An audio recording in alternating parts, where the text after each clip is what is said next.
evening. This is John Young tonight, going through what will be step 4, I believe, in our 10 show series on starting your wedding entertainment business. Now, we're doing this in 10 weeks, consecutive weeks and such. And when we get to the end of this, we are, again, I think about week 4 right now, maybe 5, somewhere in that ballpark. We're going to put all of the show links in the description of the videos. So right now, you're going to have to go to the YouTube channel to find them. But once we're done with it, we'll put all 10 of them in. We're covering topics from how to identify, start your business and the financing of it and all the different legal things you need to do. We're going through all those processes, and you can go back and onto our YouTube channel and find out more information about what we've talked about each and every week. This week, we're talking about preparing your business plan. So we're going to dive right into that without further delay. So when you're going to be starting your business, there's a lot of things you do. You're going to get to eventually the time where you need to put together a business plan. And you're going to hear this thrown around by people who talk about developing a business and a real business. You know, maybe it's a corporation, it might be an LLC, it might be a sole proprietorship. We talked about that last week and the week before. But you're going to need to have a business plan for doing things such as financing or that's the biggest one. So business plan, just for those of you who have never thought about this, went and got a dictionary definition for you. It's basically a document that is kind of showing that you have thought out what it takes to start and run this business. That it isn't something you're like, oh my gosh, I love widgets and I'm going to be painting widgets blue. And that's your business. And then you just want to start and hopefully, no, it's just that you have actually gone through and thought things out in that what it takes to start, who your customer, all these different things we're going to talk about tonight are in a business plan. So to write a business plan, there's really 2 different ways to do it. You can go and write a full business plan, which is a multi-page document. That's something we're going to touch on in this show tonight, but we're not going to dig into that deeply. I've done other shows where we've talked about this more in depth. In the DJ industry, I talked with Dr. Drax. He and I went through step by step in the business plan. If you go search for that, you'll find it. It's applicable for photo booth business, for uplighting companies, for video, whatever. It works for any wedding company because it's basically good business practices on writing a business plan. Then what we're going to talk about really tonight is more of the one-page business plan, or part of the full business plan is the executive summary. That's what we're going to kind of dig into tonight, because for most of us, we're small businesses, maybe mom and pop type businesses, and that is really all you need. You don't need to have this really in-depth, this thorough business plan that is, 100 pages that some companies need to have. You don't need to have that for most of your businesses. Some of you are getting into production and larger things. You may need a more elaborate business plan. That's where you get to the full business plan. Now, a couple of thoughts with this. This isn't something that is a do it once and you're done forever. A business plan is something that gets constantly modified and changed as time goes on. As information and let's just start with your customers. As your customers or clients change, you're going to probably modify your business plan because maybe you're not attracting that customer anymore, but now you're attracting this customer. Or maybe things have changed technology-wise, and what you did yesterday isn't what's going to work tomorrow. Things could happen, like say a pandemic. I mean, that'll never happen, but say something really weird happens, your business plan could take a complete and utter change. Your business plan might change for a period of time that you need to change it for this window of time before you get back to the original business plan. There's so many possibilities out there. The thing I want you to keep in mind is a business plan isn't a set in stone. Once finished, you're never going to touch it or never going to look at it again. It's a living document that will be changed and modified and really adjusted as things go to be the most successful for you as a tool for running your business. So a full business plan has a lot of different parts of it. And again, it's a multi-page document. And I'm just going to give you kind of 10 little breakdowns of the different sections that are there. First off, there's the executive summary. And we're going to talk more about that because that's what we're actually going to do, which is kind of a one-page business plan. An executive summary is something that think about it this way. If you're the big chief of the company and there's all these things going on, you have to look at all these different things and people keep bringing things to you, and you basically having to deal with managing what the questions the managers have. You're a busy person. You need to have a summary of what is going on or what's below you, and then you can make a decision. You don't need to know all the facts most of the time unless it's something big and you really need to dig into it. You need a summary to be able to go look, skim, okay, boom, make the decision. That's really what the executive summary page of a business plan is. It takes the next 5 to 10 pages and basically just kind of breaks it down and summarizes things in paragraphs. So it's a quick, 2 or 3 minute read for the executive, and then they can say, yep, it looks like you know what you're talking about. So the first part is the executive summary. So in case you don't want to go and read the rest of it, at least you've seen that the person or the company knows what they're doing.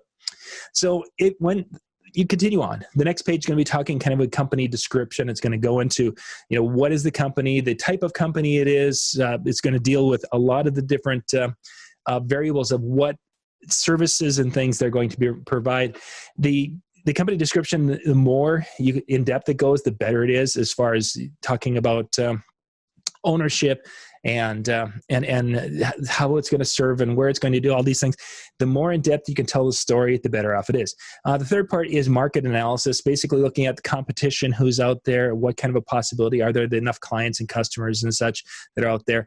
That gets into, what do you bring, competitive analysis, what do you bring to the market that is different than what's out there already?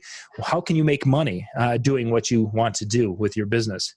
Then you're going to talk about your management and your organizational structure. Ownership is obviously going to be discussed in here. How are you going to handle, what's the hierarchy? We've got the boss, we've got managers that are going to do that. And then we have the people who, all those different aspects are going to be talked about in that part of it. Then you're going to talk about your product and services. What are you going to be offering for services out there that will kind of go through and talk about that are aimed towards your main client, the type of client you want to service. A marketing plan. How are you going to get the word out there that you exist, and how are you going to get that out to the people who are going to be the ones that want to buy your products and services? Sales strategy. Talking again about this is going to be getting into pricing and how you sell it. Are you packaging things? Are you selling it all? Is it buy one, get two free? Those types of things are going to be kind of starting to delve into in that sales strategy. And then if it's going to be something you're going to be using it for funding purposes for a bank or for some angel investors, then you would have something about the funding and your financial projections.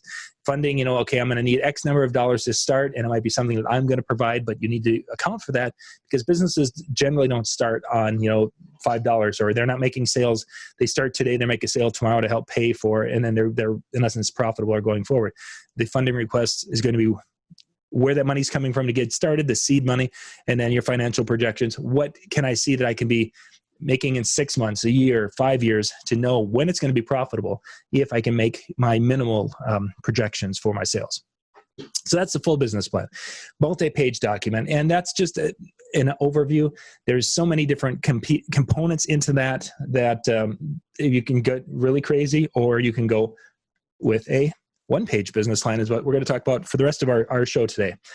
The one-page business plan has a few components to it, and there's going to be variations to this. Really, what I'm trying to do with this is just to kind of inspire you to to put these thoughts together, put them down on paper, and then spend time working through them. So the first part of it is really you're going to kind of identify who the customers are. Who are the types of people who would be buying that wedding service, and get as in depth and as elaborate as you possibly can. Define them. What are some of their traits? What are some of their spending habits? Where do they like to shop? What type of services do they find appealing?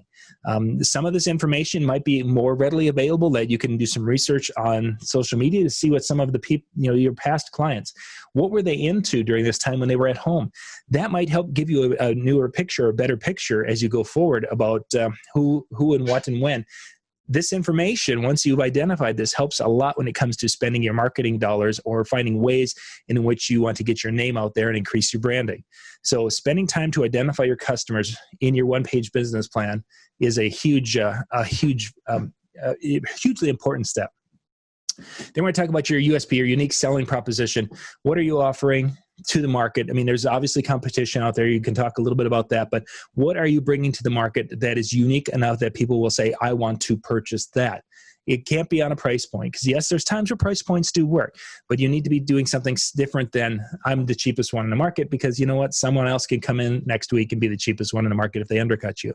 So figuring out what makes you unique, why people would want to do business with you would be the next part of your little one-page business plan. Then let's talk about what you're going to sell. What kind of services are you going to be offering? And there's a lot of different things you could be doing. You might be in a business where you are basically more of a subcontractor. They come in, they book their wedding with you, and then you're doing this, and you're subcontracting and getting people lined up, and that's what you sell. Maybe you're selling coordination. Maybe you're selling a photo booth or DJ or something, whatever. Figuring out the different things that you're going to be selling that will fit the customers you talked about at the top of it, and will be unique enough where people will buy that.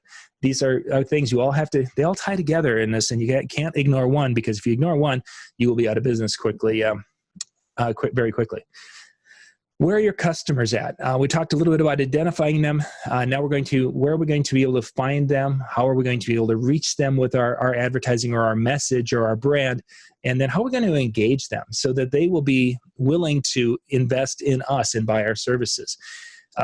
They're out there. The folks are out there, and you can't just say you're going to go and hit social media. You need a better plan, more elaborate plan than that.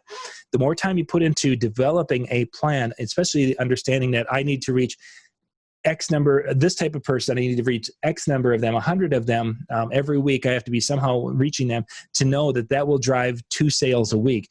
When you can really kind of hone things down to that point where you know exactly what you need to do to make your business successful, it helps tremendously. So understanding how you're going to prospect and what you're going to prospect and all these different things, again, all tie together. Then you're going to want to talk a little bit about income projection. Okay, so I'm going to be offering these services, and they sell to the average client for $1,000. And because of that, I know in order to make as much money as I want to make, I need to be able to sell this many a month. Well, when I'm first starting out, I might not sell that many. But in time, as I develop and build, I can sell more. Income projection, looking ahead and just seeing what's potentially out there. This is one of the areas where a lot of small businesses kind of fall flat. They're always way, way, way too optimistic. There's not too many times I've heard people say, wow, I started my business and I thought I'd be selling 10 and I'm selling 100. It happens. Not too often, though, especially in the service industry. Generally, in the service industry, it's that slow growth that it seems to take forever at times, when it may take, instead of you were thinking it was going to take 6 months to ramp up to sales, it might take 18 months to ramp up sales, or it might take, just because of the booking calendar of weddings, it might take longer than what you anticipate. Be conservative when it comes to putting the projections together, so that way there isn't this, oh my gosh, I was projecting I should be selling $10,000 in sales by month 6, and I'm selling $1,500 in sales. What's wrong? This is horrible. Be conservative. Be realistic about what you can do out there. So that way, when it gets to be the time of running the business, you're not going to be sitting upside down all the time because your income projections were way off. Continuing on. Next, you'd want to kind of talk about what kind of business resources are out there that you have that would help run the business, and things that you can either hire out or you can find, or you have people already in place. That resources might be labor for running the wedding entertainment that you're sending out. It may be the software you need to manage it. It might be the gear you need, all these business resources. Who's going to handle your accounting side of things? Putting all these things down and having it thought through and thought out is hugely important, because then you don't get to that type of like, okay, quarterly taxes were due last week. I didn't do them. Who should be how do I do? You got to be thinking and looking at these things, and there's a lot of different avenues out there. This is a great spot for talking to someone like a Jerry Bazada, who's in the banking world. If you have a bank person, to know what kind of things that they recommend for your team, your business team, or the different aspects of. Some things you could do, some things you probably need to farm out. But knowing that they are needed ahead of time is valuable, rather than to find out after the case that, oh, I needed an accountant to be keeping track of that. Then you want to talk about the key activities of what you're going to be offering and what you're going to be doing to offer those. Our key activities is going to be providing photo booths to wedding entertainment, or wedding entertainment to weddings around this part of this, whatever, or I'm going to be providing uplighting and venues around. The key activities that you're going to be doing to generate money. There's a lot of things you're going to be doing. Don't get me wrong. You're a small business person. You're going to be, generating paperwork. You're going to be doing this. But what's going to bring money in? Well, it's my uplighting. I'm going to be doing and designing uplighting, doing lighting design in a room and creating this atmosphere that will be so awesome. That's my key activity. Make sure you understand what your key activity is, because sometimes you can get hung up trying to sell things that are not profitable for us, and it just is not such a great idea. Then you want to kind of talk a little bit about some of the networking circles that you can, again, get your name out there and be talking to other vendors, what have you, showing that you're not going to basically be sitting at home waiting for the phone to ring. You want to be able to show that you're going to be going in and engaging and networking and helping others do their stuff so that they will in turn be able to help you at some point in time run your business and get your name out there. Again, the thought for a lot of bankers is they just don't want to see someone who is, well, let's back up to Shark Tank. How many times do we see Shark Tank where they basically say, you've got a full-time job. You're not into this full-time. You're not living and breathing it. And just because of that, I'm out. This is kind of that way, is that the banks and such want to see that you have thought through it, and you're not going to be just start the business and then sit back and waiting for the phone to ring type of thing. They're going to know that you're going to be out there and doing things, which networking and getting that name out there is a big part of it. Then you're going to need to have an idea of your costs. My estimated expenses for the month and my estimated income potential for the month, and be able to talk about these things intelligently with real or very as accurate numbers as you possibly can. I know my electric is this, my rent is this, my insurance is this, my labor will be this, my income will hopefully be this, and obviously labor, these things all correlate, but there's going to be some hard expenses that are there regardless of your sales, and then there's going to be expenses with that. Being able to talk about your costs, your income and outgo, and put together that cost structure of what it costs for you to do business is a big part of it. And then once you've run your numbers, you're going to be changing how much you're charging for it. You need to really spend some time with the numbers. You can't just say, well, everyone else is charging $4.25 for it, I'm going to charge $4.30 for it. It doesn't work that way. You need to know how much it costs you so you can put that cost structure. So you need expenses and potential income, work these numbers out, make sure that you're eventually going to be making enough profit and setting your cost structure accordingly. So once you've gone through and kind of put those thoughts together, that becomes kind of that 1 page, maybe page and a half document. It doesn't have to be a ton of labor, but it has to be some thought, and it has to be thought that you are putting into it and then coming back and visiting again as you move along. I could see the 1 page quick thing, you put that together. Then start to go and research the full, maybe watch the show Drax and I did on a full business plan, and then start to develop these areas, some of the other areas on a full business plan. Even go back in this video and look at some of those areas. Develop those more in depth and such, because the more time you put into thinking about these different things, it helps you to get to that point where your business will be able to make decisions based on facts, based on prior research, than always making a decision based on gut, because sometimes gut's good and sometimes the gut decisions just will not go the way you want them to be. So hopefully that was beneficial. I just want to do a little quick video on that. Next week, we'll be back with our next topic in this series. You can come back here, same time, same place, and we'll have the next one. And again, once we're done with all 10, all the links will be in the description of the video, so you can go and watch the whole set of videos in one set. This is John Young. Thanks for watching.